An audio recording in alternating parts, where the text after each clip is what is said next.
కామారెడ్డి జిల్లా కేంద్రంలోని విద్యానగర్ కాలనీ జన్మభూమి రోడ్డులో ఉన్న శ్రీ సాయి అపార్ట్మెంట్లో తాళం వేసిన ఇంట్లో భారీ చోరీ జరిగింది. వివరాలు ఇలా ఉన్నాయి. అపార్ట్మెంట్లో నివాసం ఉండే బాలకృష్ణ రాజంపేట ఎంపీడీఓగా పనిచేస్తున్నారు. బాలకృష్ణ తన కుటుంబంతో కలిసి ఆస్పత్రి పని మీద ఫ్లాట్కు తాళం వేసి హైదరాబాద్ వెళ్లారు.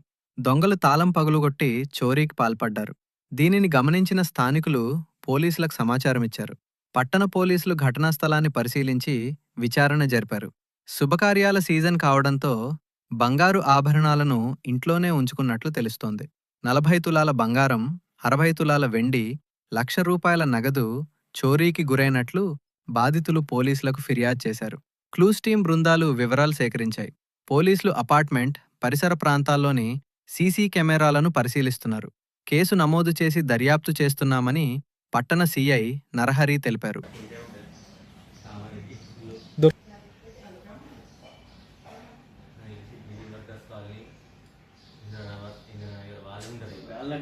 మా దగ్గర సీసీ కెమెరాలు ఉన్నాయి కానీ లైవ్ నడుస్తున్నాయి కానీ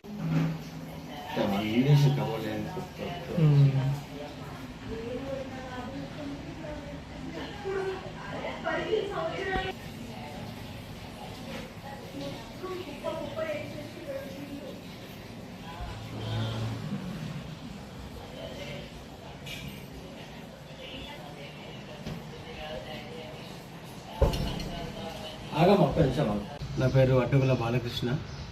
నేను కామారెడ్డిలోని జన్మభూమి రోడ్ విద్యానగర్ కాలనీలో ఉంటున్న శ్రీ సాయి రెసిడెన్షియల్ అపార్ట్మెంట్లో 2వ ఫ్లోర్లో నివసిస్తున్నాను.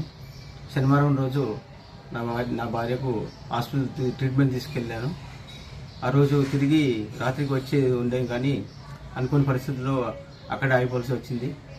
అదే రోజు రాత్రి దొంగలు పడినట్లు ఆదివారం ఉదయం 5 గంటలకు మా వాచ్మెన్ ఫోన్ చేసి, సార్ తాళం పగలగొట్టింది ఉంది, డోర్ తెరిచింది ఉంది అని తెలిపగా ఇటు రావడం జరిగింది. నేను వచ్చేసరికి పోలీసు వాళ్ళు, క్లూస్ టీం వాళ్ళు కూడా వచ్చారు. పోలీసు వాళ్ళ సహకారంతో క్లూస్ టీం వాళ్ళు అన్ని వివరాలు సేకరించారు. ఇంట్లో వరుస పెళ్లిళ్ళు, బంధువుల పెళ్లిళ్ళు వీటి దృష్ట్యా గోల్డ్ తెచ్చి ఇంట్లో పెట్టుకోవడం జరిగింది. అనుకోని పరిస్థితుల్లో తిరిగి వస్తామని అనుకున్నాం కానీ రాలేకపోయినాము. ఇదే అదునుగా మరి దొంగలకు ఎలా తెలిసిందో కానీ ఇంట్లో ఉన్న దాదాపు 35 తులాల 30 నుంచి 40 తులాల పైచిలకు బంగారం, ₹1,00,000 నగదు, 8 నుంచి 10 కిలోల వెండి వస్తువులు దొంగలు తాళాలు మొత్తం అల్మారీ తాళాలన్నీ పగలగొట్టి ఇంట్లో ఉన్న వస్తువులన్నీ చిందరవందరగా గుట్టలుగా బట్టలు అన్నీ కూడా విప్పదీసి చూసుకొని అపహరించుకుపోయినారు. పోలీసు వారు ఖచ్చితంగా నాకు న్యాయం చేయాలి. వాళ్ళ మీద నేను జీవితకాలంలో సంపాదించుకున్నదంతా ఒక్కరోజులో తుడిచిపెట్టుకుపోయింది.